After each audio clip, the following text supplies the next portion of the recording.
ಬೆಂಗಳೂರಿನಂತಹ ನಗರಗಳಲ್ಲಿ ದೊಡ್ಡ ಸಮಸ್ಯೆ ಅಂದರೆ ಅದು ಟ್ರಾಫಿಕ್ ಜಾಮ್. ಎಲ್ಲಿ ಹೋಗಬೇಕಾದ್ರೂ 1-2 ಗಂಟೆ ಮುಂಚೆನೇ ಹೊರಡಬೇಕು.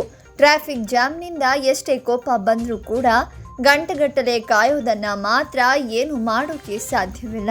ಇದೀಗ ಟ್ರಾಫಿಕ್ ಜಾಮ್ನಿಂದಾಗಿ ವ್ಯಕ್ತಿಯೊಬ್ಬರು ತೀವ್ರ ಅಸಮಾಧಾನಗೊಂಡು ಬಾಹುಬಲಿಯಂತೆ ತನ್ನ ಬೈಕನ್ನು ಹೆಗಲ ಮೇಲೆ ಹೊತ್ತುಕೊಂಡು ಹೋದ ವಿಡಿಯೋ ಸದ್ಯ ಸಾಮಾಜಿಕ ಜಾಲತಾಣದಲ್ಲಿ ವೈರಲ್ ಆಗಿದೆ. ವೈರಲ್ ಆಗಿರುವ ವಿಡಿಯೋದಲ್ಲಿ ವ್ಯಕ್ತಿಯೊಬ್ಬ ಟ್ರಾಫಿಕ್ ಜಾಮ್ಗೆ ಬೇಸತ್ತು ಬೈಕನ್ನು ಹೆಗಲ ಮೇಲೆ ಹೊತ್ತು ಹೊರಟ ದೃಶ್ಯ ಸೆರೆಯಾಗಿದೆ. ಈ ದೃಶ್ಯ ಒಮ್ಮೆಗೆ ಬಾಹುಬಲಿ ಸಿನಿಮಾ ನೆನಪಿಸೋದಂತೂ ಖಂಡಿತ. ಈ ದೃಶ್ಯ ಕಂಡು ಸ್ಥಳೀಯರು ದಂಗಾಗಿ ಹೋಗಿದ್ದಾರೆ.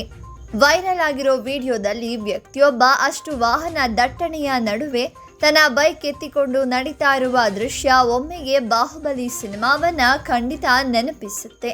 ಸಾಕಷ್ಟು ದೂರದವರೆಗೆ ಟ್ರಾಫಿಕ್ ಜಾಮ್ನಲ್ಲಿ ಸಿಲುಕಿರುವ ಜನರು ಏಕಾಏಕಿ ದೃಶ್ಯವನ್ನ ಕಂಡು ದಂಗಾಗಿ ಹೋಗಿದ್ದಾರೆ. ಸ್ಥಳದಲ್ಲೇ ಇದ್ದ ವ್ಯಕ್ತಿಯೊಬ್ಬರು ಬೈಕ್ ಎತ್ತಿಕೊಂಡು ಬರುವ ದೃಶ್ಯವನ್ನ ತಮ್ಮ ಮೊಬೈಲ್ ಫೋನ್ನಿಂದ ಸೆರೆ ಹಿಡಿದಿದ್ದು ಸದ್ಯ ವಿಡಿಯೋವನ್ನ ಹರಿಬಿಟ್ಟಿದ್ದಾರೆ.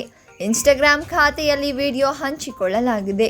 ಇತ್ತೀಚೆಗೆ ಹಂಚಿಕೊಂಡಿರುವ ಈ ವಿಡಿಯೋ ಇಲ್ಲಿವರೆಗೆ 3.5 ಮಿಲಿಯನ್ ಅಂದರೆ 30 ಲಕ್ಷಕ್ಕೂ ಅಧಿಕ ವೀಕ್ಷಣೆಯನ್ನ ಪಡೆದುಕೊಂಡಿದೆ. 2.5 ಲಕ್ಷ ನೆಟ್ಟಿಗರು ವಿಡಿಯೋಗೆ ಮೆಚ್ಚುಗೆಯನ್ನ ವ್ಯಕ್ತಪಡಿಸಿದ್ದಾರೆ.